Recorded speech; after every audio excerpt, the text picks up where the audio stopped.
Hi, I'm good. How are you? Tell me.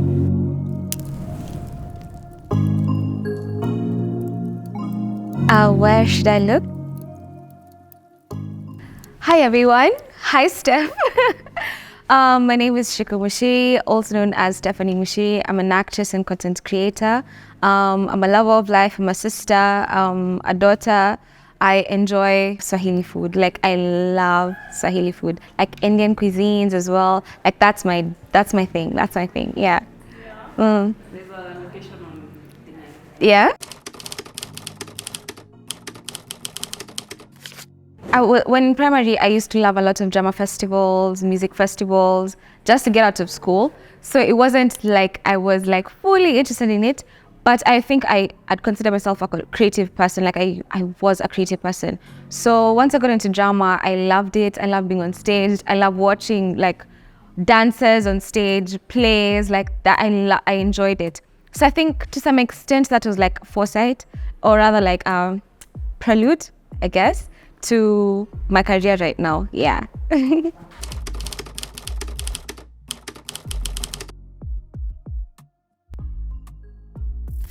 100%. I think I'd love to get into directing, especially performance directing, not even the shorts, not even the coloring, nothing, just performance directing. Especially when you're on screen, I've come to realize that we communicate so much without saying a lot, you know? So those nonverbal cues, those emotions that you show on screen, they're very important because you never know who's watching you and who's impacted by you, you know? So yeah, I'd really want to get into directing. If one thing behind the camera, it's directing. Yeah.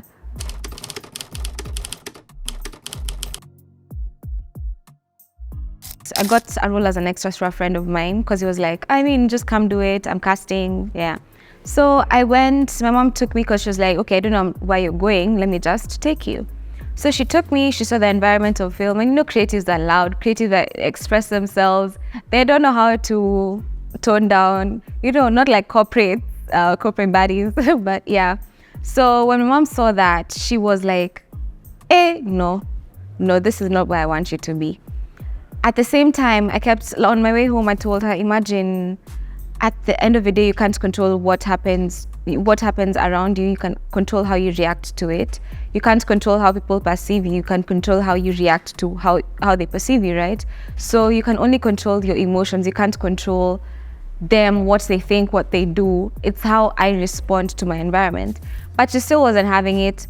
So that happened. I had to find my way to set the next week because we couldn't shoot that week. I did not know where the stage for Street Koja was. I took myself, I was asking guards on the way, stage ya Koja iko wapi? Aki, please niambie tu. So I had to find my way to town, get to that stage, get a matatu, go to set. I was still very young, so yeah. So after that, that's when I met the producer because he wasn't there the time before. I met the producer. I was like, have you ever acted before? I said no, or rather on stage, just in primary. Yeah. Then he asked me, you look very comfortable while on screen. Like, would you consider this a career? I said, I mean, why not? I'm young. I'm gonna try everything. So it started off as a joke until it got to a point where I was like, damn, this is my life. Yeah.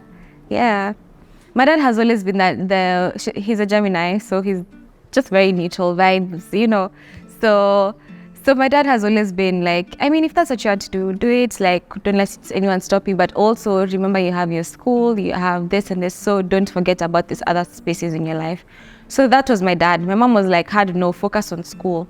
So once I started working, I started getting money. I started like getting numbers on my social media. My family members started complimenting me through her. So, I mean, she'd be the only one against it, you know? So that's how I ended up just doing it. Like, she ended up loving it because she saw it's working, yeah. The days I called my mom crying because of how frustrated I was with my work. Like, of course, we're still a growing industry. There are things that people take for granted. And being young as well in the industry, people take you as a joke. They wouldn't pay you worth because they're like, okay, what bills are you going to pay? Or like, what responsibilities do you have?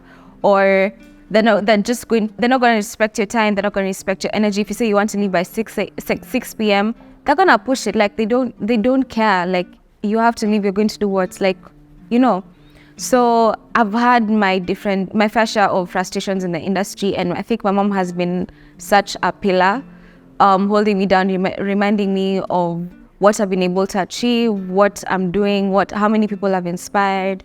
Like she has been really that support system in my life. Yeah.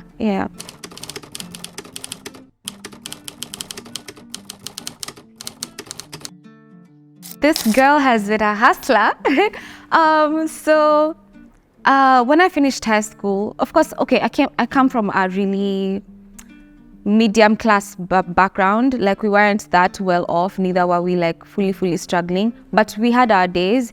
So it got to a point where I finished high school. I just wanted to hang out with my friends. I'm young, like I have enough time to waste. At that point, I'm waiting to be called to school. So I had like a whole 7-8 months of just doing nothing.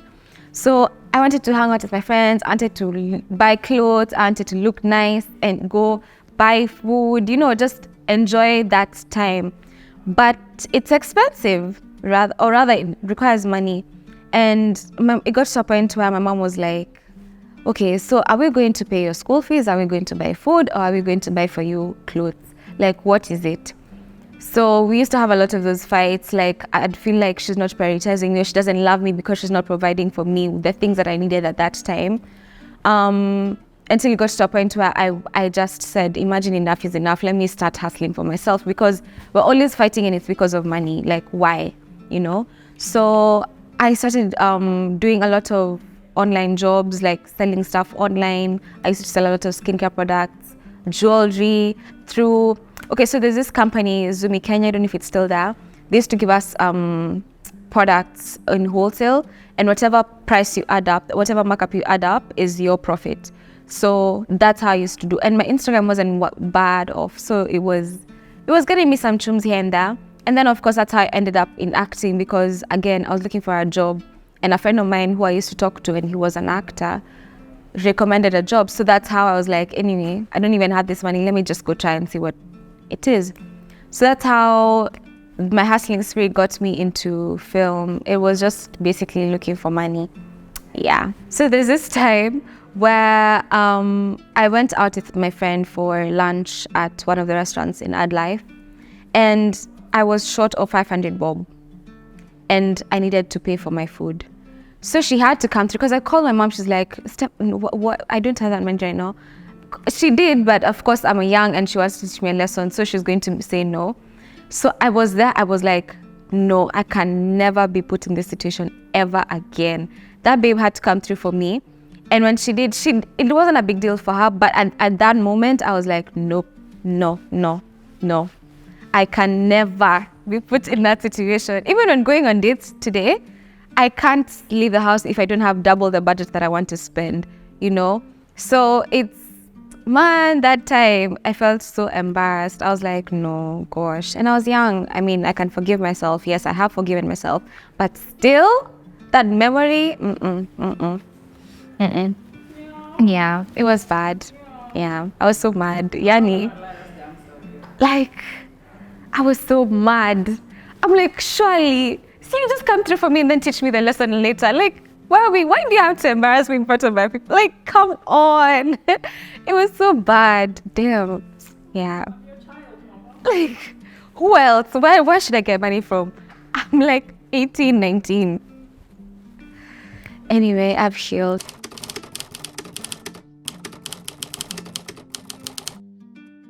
A 100%, Steph. Let me tell you, I think that the lack of taught me how to handle my money, because once I get I get paid, I have to save, I have to tithe. Whatever is left, then I can now invest in whatever I want to buy. If I need to buy things for the house, or if I need to rent, whatever, I'll sort it out. So for me, like almost 3/4 of my money is in savings. Like I throw it in my savings, because I don't want to be ever put in that situation where I'm lacking or I'm stressed because of money. Why? Let me be stressed about making more money, but not because I don't have any money. Yeah, so Right now, I'm a huge saver. Yeah.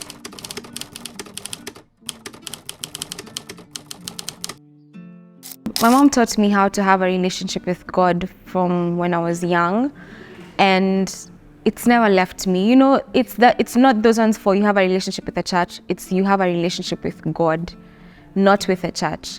So I used to enjoy going to church. I used to enjoy hanging out with my friends in church. I used to enjoy just being in that environment, being consumed by the Spirit.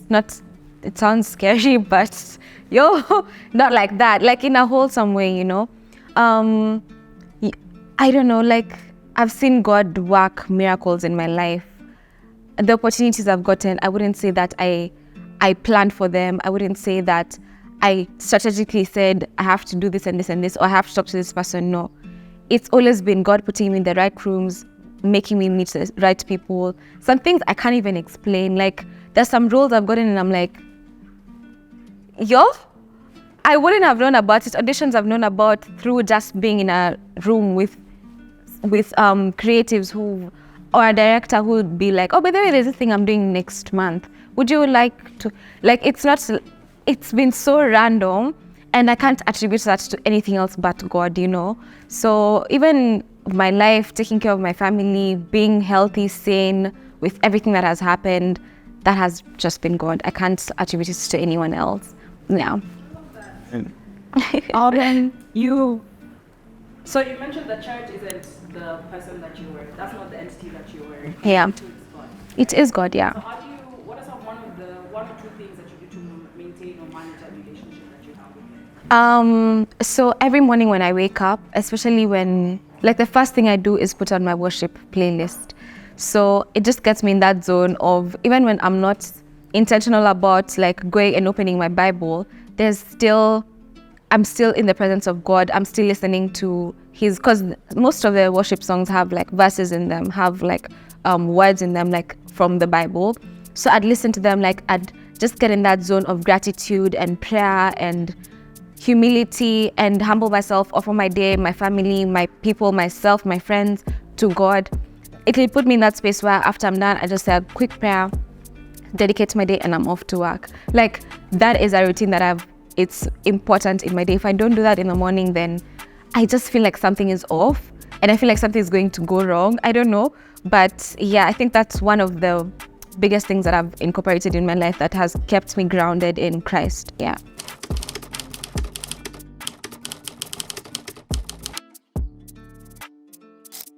Commercial is similar to stage, it's just that it's on screen. So for commercials, you have to be very dramatized, you have to express yourself a lot, your facial expressions are there, like it's not subtle. For screen, it's subtle because it's like having this conversation. I might be acting right now or not, we don't know, who knows? I'm not.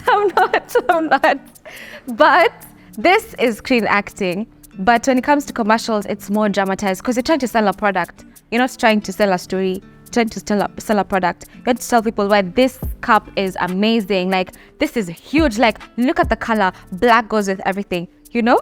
That is commercial modeling. So, yeah, I think that's the difference between the two.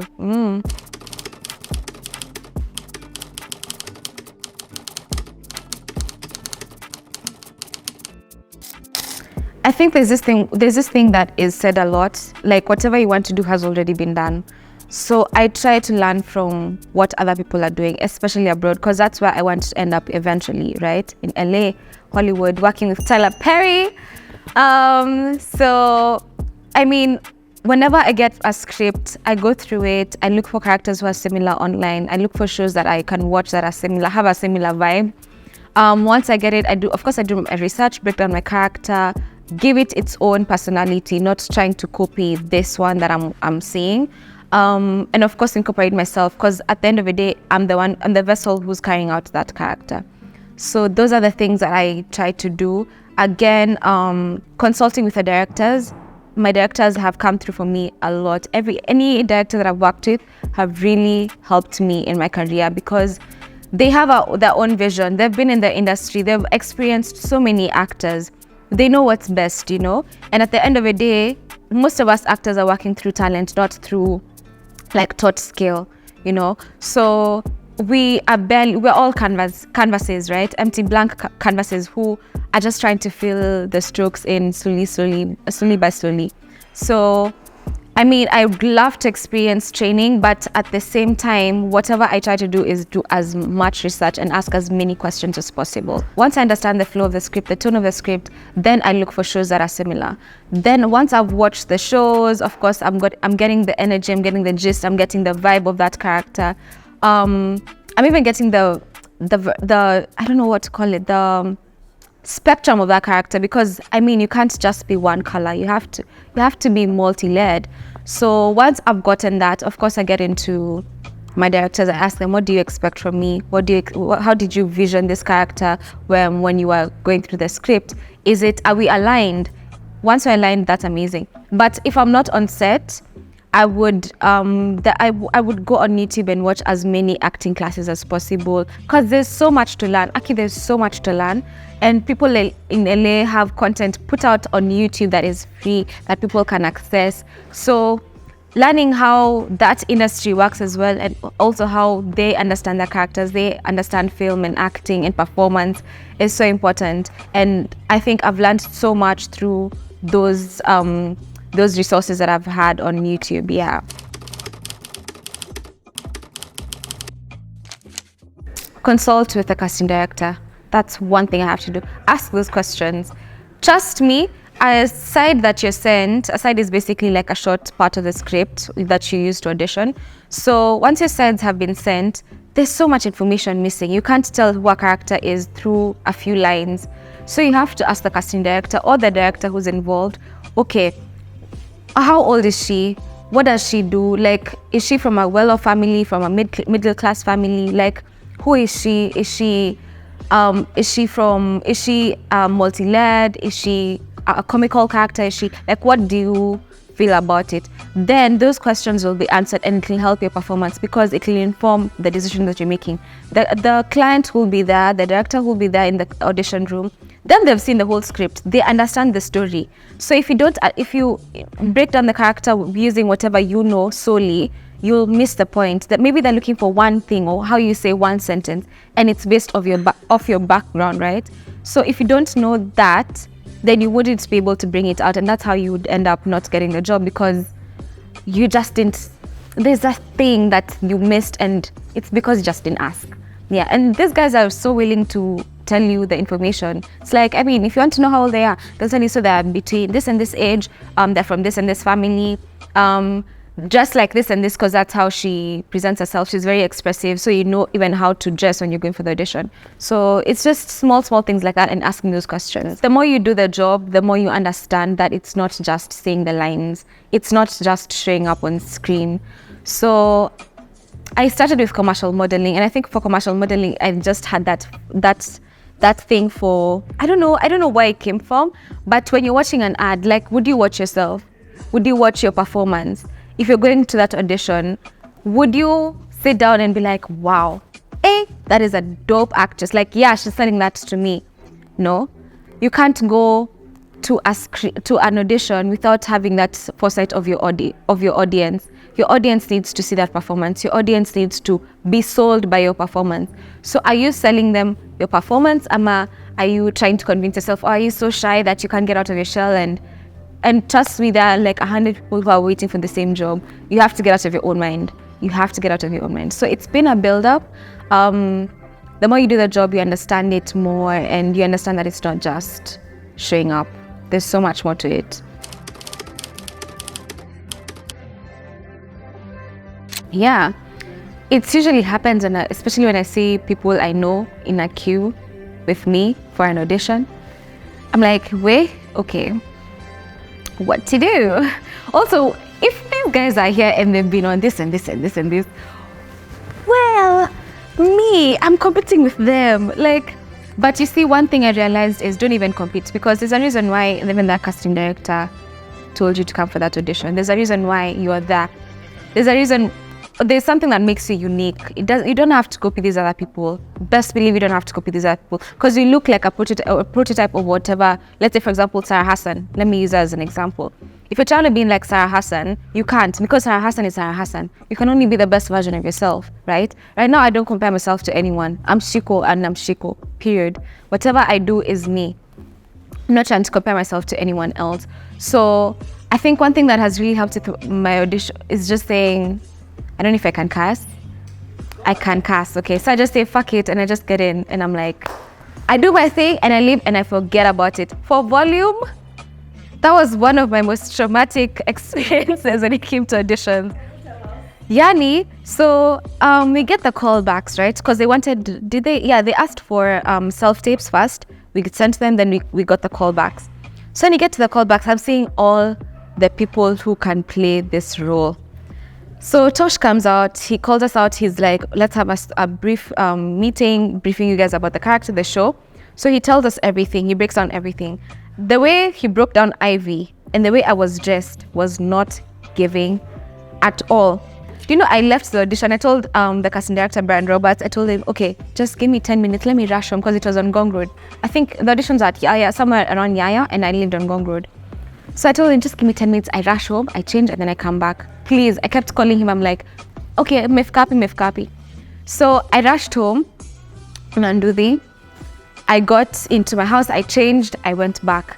Do you know that is the one thing that convinced Tosh? Because Tosh was like, you know, I saw you, and I'm like, will you be able to look this age? Because I'm trying to make Ivy's older than the rest of the characters. So he wasn't fully convinced. He knew I could act, but he wasn't fully convinced when it comes to like how they could age me. So that I wore heels, I wore a black, kind of, this is a secret that I use. Heels, black pants because it makes you look slimmer, and a black top, long sleeved, and like a bodysuit. And of course, do your face. Make sure you're looking good. So once I went back, I auditioned. I did my audition like twice with 2 different characters, and I still wasn't convinced. I still felt like, man, I can't chomad. I went home. I said, you know what? It is what it is. Removed my wig, ordered food, ate, slept, switched off my phone. And mind you, we're getting the result the same day, to know if you got the job the same day. You know, waiting like for a week, you know, you can buff it off, the pain, you know. The same day, I put my phone on DND, I slept, I woke up at around 7. I check, I have notifications, I see the casting director's name. I'm like, oh God. Is this, like, it is what it is at this point, really and truly, it was meant to be mine, it will be mine. So I tap on the message, I'm saying congratulations. I was so happy. Like, I was jumping for joy. I'm like, this is huge. Like, I'm so, like, the thought of even them picking me for this role, it means that I have something. It was such a pat in the back, you know, like, yes, you actually put in the work, you've done the work, like, your efforts haven't been for nothing. So, I mean, it was crazy, but at that point, I don't know, that was the most chaotic audition I've ever had. Chaotic. Even the casting director was like, when you went home and changed, I'm like, yes, duh. So yeah, I mean, do what you have to do if you need to get the job. Don't let the outfit be the reason that you don't get the job. If you hear this is how the character should be, like, dress the part. I mean, you can carry clothes to change when you're done with the audition. Like, go do the most. Literally do the most. Let it be that your parents are dark skin and you're light skin. That's why you couldn't be casted for that role. Don't let it be that it was because of your outfit, or it's because, you came with the wrong shoes, or you did something wrong, you know. So yeah, just really jitume kabisa. Yeah.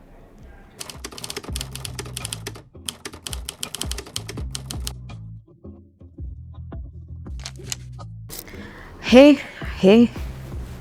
First of all, let's just start with the way. A day on set, it can be good, it can be bad. For long-term TV series, you have a break in between. Like, sometimes you have like one scene in a day, whatever. When it comes to like a show, like a short series, 13 episodes, there's a deadline. So on sets like those, a typical day would look like you're up by 4:35, depending on where you live and depending on the location. So it determines on where it determines, or rather it determines what time you're going to wake up. So for me personally, I might be up by 4:35 so that I get time to shower, prepare. I don't want to be in a rush.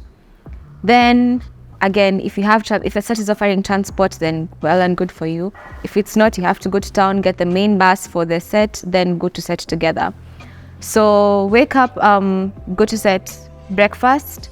But some sets you might have to work before you eat. So because also do breakfast hasn't figured, like it's just sets in Kenya. So yeah, breakfast, then shoot a couple of scenes. Lunch might be at around 12, 1, 2 p.m., 3 p.m. sometimes. Then shoot. It depends on the call sheet of the day. So there are times you might end up having night scenes as well. So you have to do the day scenes and night scenes. End up wrapping at around 12, 1 a.m. You have to be up again. So it's not as glamorous. Let me tell you the behind the scenes are.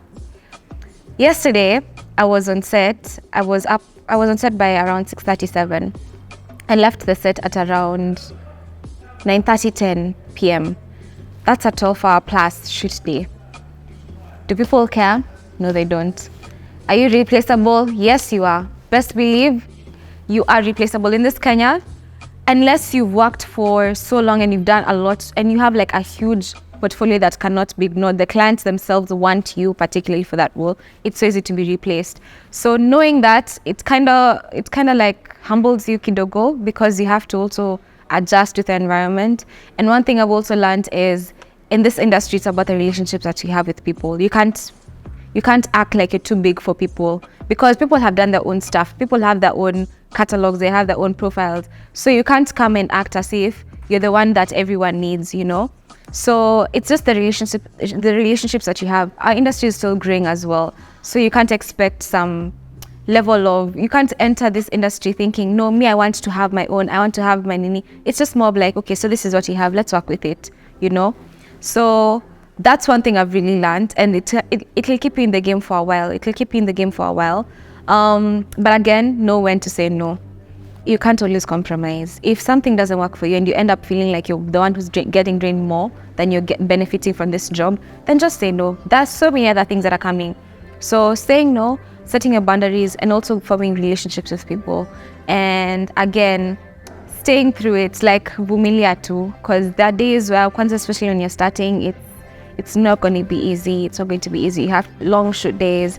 You have to suffer when it comes to payment because you're being, first of all, underpaid. Then there's withholding tax. Then there's agency fee 20%. Then there's like, by the time you're getting your chums, you're like, Kanye was working for free. Like, Kanye, was this a passion project? Like, I don't understand, you know?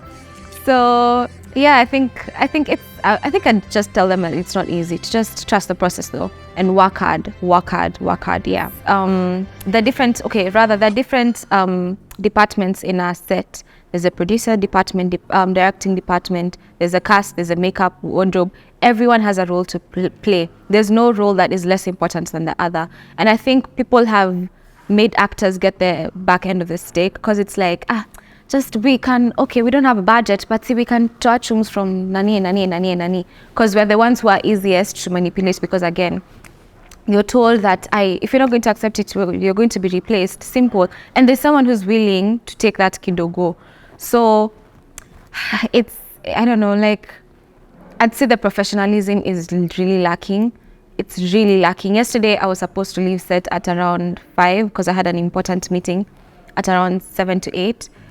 That I couldn't cancel on, but these guys are like, no, it's going to cost us a bit, please. And I had communicated earlier. So you see that respect of, like, and being underpaid because you're young is also another thing. Like, why are you dictating how much I should be paid? Because I'm young, I don't have responsibilities. Who's told I don't have responsibilities? What if I'm the breadwinner at my home? You know, like, it's just those things. Like, why can't you just pay me my worth? And let's do the job. Like, you expect 100% from me, but why are you not offering me 100%, you know? And the same thing is, I'd also want you to provide for me transport. I'd also want to, do your job, you know? Why do I have to be the one who's always compromising on transport? I have to compromise on food. I have to compromise on working hours. I have to compromise on pay. Like, you know, so I think a lot of professionalism and respect is really lacking in our industry. And when it comes to like facilities and equipment, I think we're really growing in a fast way. And the world is starting to recognize us as an industry. And yeah, I'm happy with that. It's just that I really wish you could just respect each other. I really wish you could respect each other, yeah.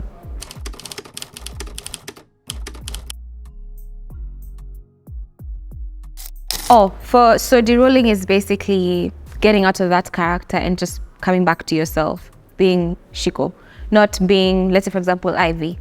Because Ivy has her own traumas. Ivy is a whole different person and Ciku is a whole different person. I think for me, derolling would have to be just taking time off set. The music I listen to gets me off. When I get out of wardrobe, when I get out of makeup, I like talking to my people, like making a phone call to a friend or listening to the type of music that I like. So it gets me out of that zone. And of course, the resting. Like if you don't rest, best believe we need time between that character and between yourself. Like you need time for yourself as well. So I think that would be one of my methods, just getting enough rest and getting people around you who can keep you grounded. I like calling my mom a lot because I can be very open with her when it comes to like the struggles that I'm going through. If I'm okay, if I'm not okay, if I'm emotional, like I can just tell her. So yeah, I think just getting people who are grounded, or rather who would ground you, and resting, taking time to yourself. There are times where you're having an amazing day and you get on set and you're told this character is having the worst day. They've just lost someone, they are going through depression, they've been raped. Like imagine having to handle those things and portraying it in the most authentic way. It becomes part of you to some extent. So it's so important for you to just have some things that remind you of yourself, like who you are, because it's so important. Otherwise you get lost in this whole other world. You end up wondering, why do I feel so low? Why do I feel like, most of the time I used to catch myself whenever I have an emotional scene on set, like I've really gone through something, or rather the character that I'm playing has really gone through something, I end up going home feeling so low, feeling so exhausted, feeling so emotional. And I didn't understand what that was until it got to a point where I was like, no, if I'm having such a day, it's either I'll go work out or I'm going to just get it out of my system, like get back to being happy, you know? Because it can really, if you sleep like that, it becomes part of you slowly. And by the time you're getting out of it, it's going to take a while. It's going to take a while, yeah.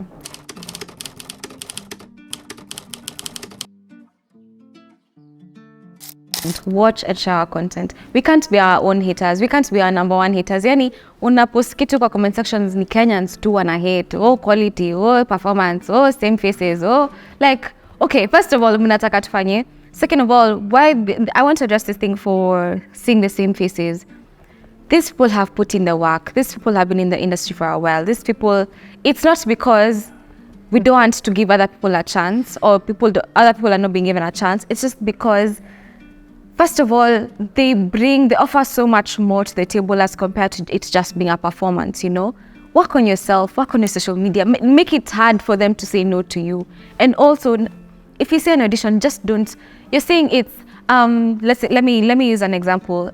I'm seeing a tall girl and I'm 5'5". Why am I going to audition? It's a direct no, like, you know. So you can't come and start blaming us, oh, same faces, oh, like, make your chances to succeed very high with what you choose. If you see the brief fits you to a T, go risk it, you know. But don't go risk it in a thing that is completely opposite of who you are. And then when you don't get the job, it's now, hey, these guys don't even like it. They don't want to give us a chance. No. Second of all, our industry, we're still learning, we're still growing. We can't compare us to Nollywood, you can't compare us to Bollywood, you can't compare us to Hollywood. This is its own industry. We cannot be the same. We are aiming to be better each and every day, and I think the progress can be seen. To be very honest, I think the progress can be seen. So you can't come and start saying, oh, Kenyans, Jewy, don't watch that. Watch our shows, man. Nisisi tuko. Like, the Kenyans out there who are doing amazing things. And even in this country, that people who are doing amazing things, but don't support our own, and they end up being just consumed in that other area that they're in, you know. So I'd suggest just support us, push our content, even if it looks how, push it, let people talk about it, let people be known, you know. And that's how we'll get the funding and the resources to be able to be better and better each and every day. Subscribe to these platforms, Netflix, Showmax, subscribe. YouTube supports people who are putting out content. It's not easy. It's not easy to be on screen. It's not easy. And again, I mean, we've had these narratives for Netflix is not investing in Kenya because the subscription numbers are very low. And yet you still want to see Kenyan shows on Netflix, and you want to see Kenyan superstars living this lavish life, setting those standards, comparing us to people in Nigeria, South Africa. Like, we don't have that money yet. It's coming, but it's not there yet. Let's work with whatever we have. Let's support each other. Let's build our own. Otherwise, we'll never grow. Yeah.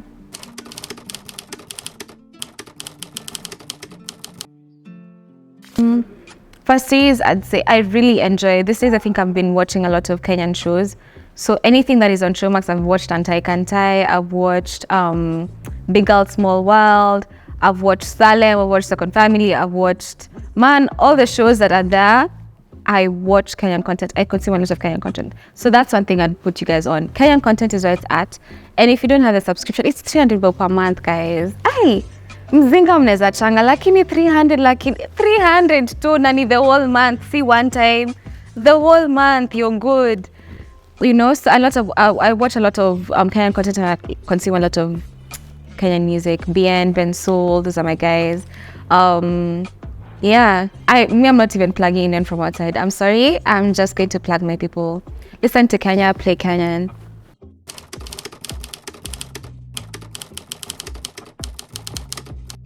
I listen to a lot of Kanye West. I think Kanye West is that guy. He's a Gemini. I mean,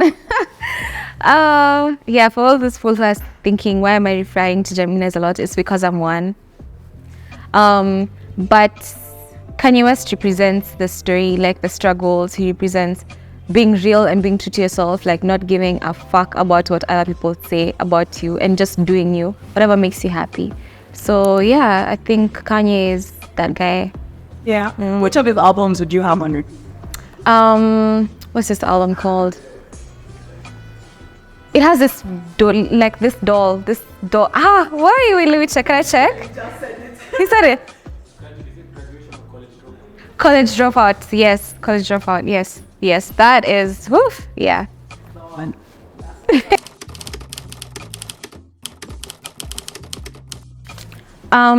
In terms of directing, Tyler Perry. I would love to be directed by Tyler Perry, and I heard rumors are he might be popping into Kenya very soon. So I mean, if you're seeing this, Tyler, I love you. I'm joking, but I'd really love to work with him. He is inspiring. Like, his work ethic is crazy. Him being able to play Madea and all these other different characters in his shows, it's crazy. Like, it's not something that you can easily do and make each character so distinct from the other. Like, I am in awe every time I watch any of his shows. In terms of acting, who I'd love to share a screen with: Viola Davis, Taraji P. Henson, you know, Thusombe Du as well, Amakamata. Those people are, if I would ever to just sit down with them and ask them like their story and how their performances and how they bring out the work, it would be a life-changing moment for me, I swear. Yeah. Oh, for brands, I really like anything L'Oreal, Maybelline, anything L'Oreal is, like, I just love their products. I love how they treat their people. I love the messages that they put out, the what they stand for. It's beautiful. It's beautiful. Yeah. You mentioned Sarawasan, Tosh. Yes. Any other actors or directors locally who you look up to or that inspired you and look at them and you're like, hey, those guys are really fucking shit? When it comes to looking up to people in the industry in Kenya, I'd say Kit Actress has really stood out in terms of branding. She knows how to brand herself. She knows how to put herself in positions. Another person I really look up to is Eddie Butita. Butita is creating an empire, you guys. You're not even ready for it. He's creating an empire, and it's so inspiring to see a hood boy come from that far to chilling with the president as if it's nothing, you know? Chilling with Steve Harvey as if it's nothing. Like, those kids, Eddie Butita, Sarah Hassan as well has really taught me about things outside of film in terms of like even life. Just, she's really held my hand as well. Who else would I say? Yeah, I'd say those three people, Sarah Hassan, Eddie Butita, and Kit Actress, have really come through. Yeah.